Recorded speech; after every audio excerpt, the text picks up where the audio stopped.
Kagome looked at herself in the mirror that was on one of the hot spring room walls. She could barely recognize herself. She wore a white silk wedding kimono with pink decorative flowers on the sleeves. She wore a white short silk veil on her head. The young Miko couldn't deny the attire was beautiful, but that didn't make the matter at hand any easier to accept. It didn't change the fact that she was going to end up the wife of a half-demon. "You look very lovely, Kagome. All that's needed to be done is add the color and lips to your lips and cheeks, and then you'll be ready," Sango said as Kagome sat on a stool shaped like on a rock shaped like a stool. The young Miko said nothing as the captain used a small delicate brush to put white blush on her cheeks and the color on her lips. Sango noticed the sadness in the Miko's eyes, and without hesitation the captain leaned forward and gave Kagome a hug. "I'll always be here for you, Kagome. I know we've only been friends for a short time, but I am here for you, both as your maid and friend," Sango promised with a gentle smile. Kagome smiled sadly and hugged her new friend. "Thank you, Sango. I've never had a friend before." Sango pulled out of the hug and smiled at Kagome. "Well, now you do," the general prompted as she finished putting the red coloring on Kagome's lips. "You look perfect, Kagome. Let's be on our way to the shrine chamber," she said. Kagome just froze at her words, and then she let out a breath, trying to hide her nervousness. "Even if I do become INUYASHA's wife, that won't stop me from finding a way home," the Miko thought to herself determinedly as Sango and Kilala, who had transformed into her larger self, led her out of the hot springs room and down the cave-like corridor, where her future husband was waiting for her, so he could take her for his wife. Meanwhile, in the shrine chamber, INUYASHA was discussing important matters with his most trusted friends, Moroku the monk, who was going to tie INUYASHA and Kagome as one, Miyoga the small demon flea, who was like a second father to INUYASHA growing up, and of course Bunza, INUYASHA's adopted little brother and best friend. "INUYASHA, my lord, are you certain you want to go through with marrying this woman? She is not only a complete human, but also a Miko," Miyoga prompted, jumping up and down on INUYASHA's shoulder. "I'm more than sure, Miyoga. Kagome is the only woman I want for my mate. There can be no other," the dog god stated.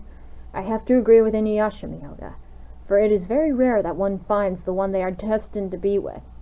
And from what I've heard, it seems Lady Kagome is perfect for our master," Moroku proclaimed wisely. "Yeah, Kagome will take good care of INUYASHA. I've met her, and she's perfect for my brother," Bunza stated with his chin held high. Miyoga sighed. "Okay, yes, from what you have told us, my lord, Kagome sounds very pleasant indeed, but overall there is one thing that has me worried the most." Miyoga trailed off, letting everyone else catch on. "Damn, Miyoga, are you still worried about that old hag Kaede? Ha! You know she can't find us. Even if she did manage to find the demonic aura hidden under Moroku's spiritual-powered barrier, she could never get into this cave.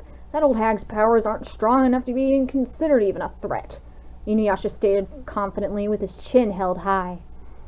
Moroku frowned a bit at the dog god's remark. "Never underestimate one with spiritual powers, my lord.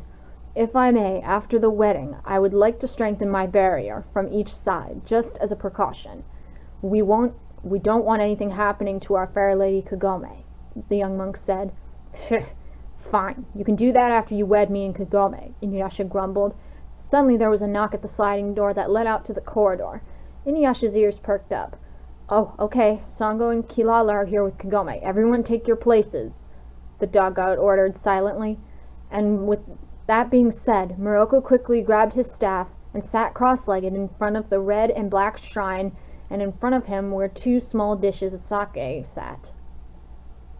INUYASHA sat in front of the right side of Moroku, while Miyoga and Bunza sat on INUYASHA's other side. "All right, Sango and Kilala, bring her in," the dog god commanded, looking towards the sliding door, which opened to reveal Sango leading Kilala, who had Kagome on her back, into the room.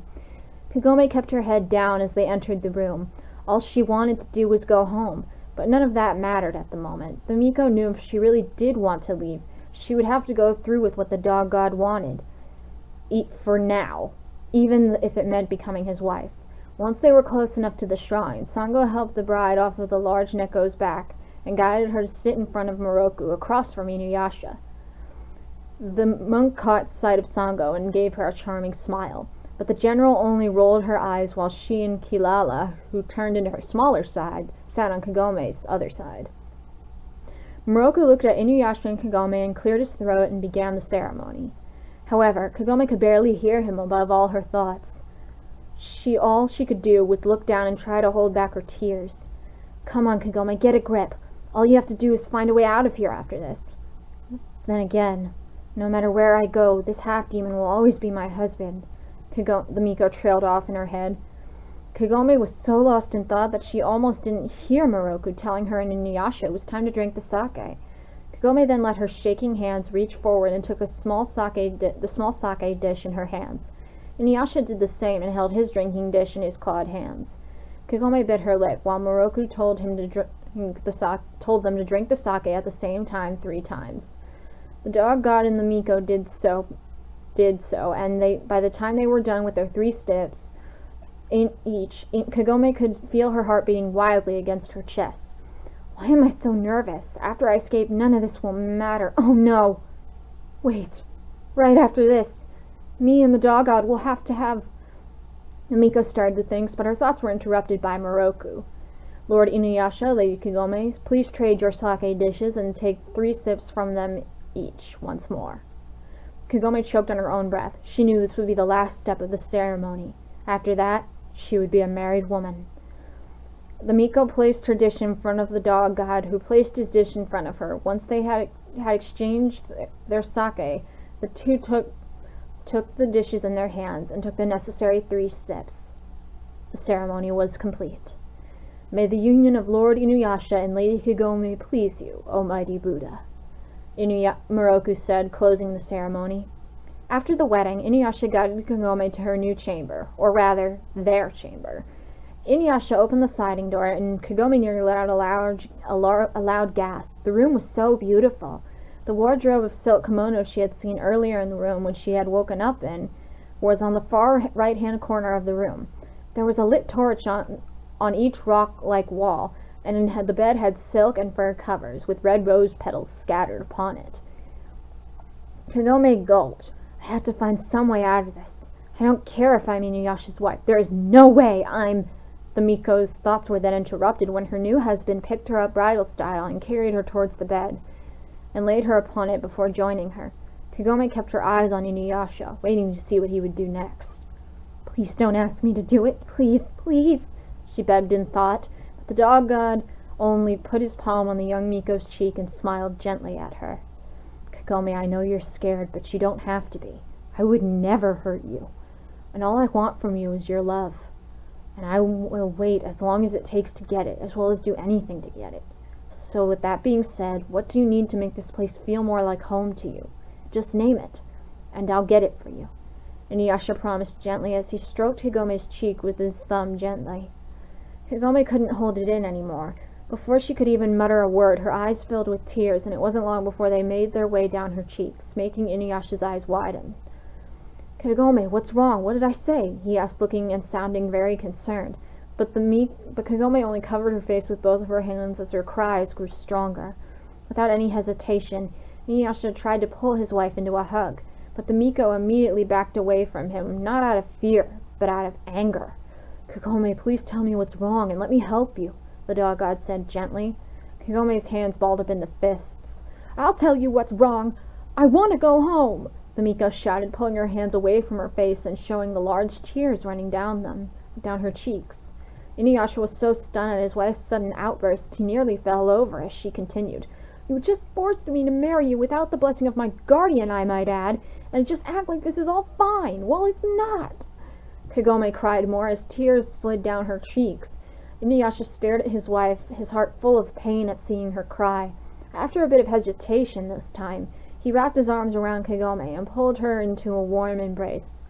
But when the Miko tried to pull away, the half-demon's grip on her tightened. Please, Kagome whimpered, let me go home. You are home, Inuyasha snarled loudly, making Kagome jump in his arms, but he only held her tighter. What's this? This not only is Inuyasha acting strange, but his aura has changed. This is the aura of a full demon. Kagome thought fearfully as she trembled fearfully in her husband's arms. You belong here with me, and I will never let you go. Never! Inuyasha said, shouting the final word, making Kagome whimper again as she looked up to see the dog god's face had a purple streak on each cheek. His fangs had grown longer, and his claws were likely digging into the flesh of her arm. His eyes were red and blue as he was growling at her. The Miko froze in fear. Please, almighty dog god, please don't hurt me, Kagome begged in a voice that was barely above whisper. Once his wife's plea reached his ears, Inuyasha then stopped growling as he felt himself revert back to his human half-demon form. His claws and fangs went back to their normal size, and the purple streaks on his cheeks disappeared. His eyes reverted back to their beautiful golden color, and as all this happened, his grip loosened on Kagome, and once loose enough, the Miko got off the bed and started to run towards the door. Before she could reach it, however, Inuyasha grabbed her hand. Kagome, wait, please, I'm sorry, he started, but Kagome cut him off. Don't! Leave me alone, she shouted as more large tears ran down her cheeks. Please, mate. Let me explain, the dog god practically pleaded, but the Miko only shook her head.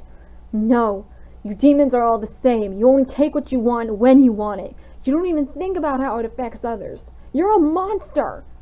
Kagome screeched. Inuyasha's eyes widened at his wife's words. He then let go of her hand, and once he did, the Miko ran out of the room and down the corridor, leaving a stunned Inuyasha in her wake. Kagome didn't know where she was running to, but she knew if she couldn't stop. Eventually she found herself in the back of the hot spring room, where she found her Miko uniform. After changing, she started to run down the corridor again. After wandering around the maze of several cave chambers, Kagome came upon a small broom closet. It had a small wooden bucket and a mop inside. Well, it's got a door, so it's better than nothing, Kagome thought to herself as she entered the closet and closed the door behind. Though it was very small, Kagome somehow managed to sit down and lean against one of the walls and fall into a deep sleep.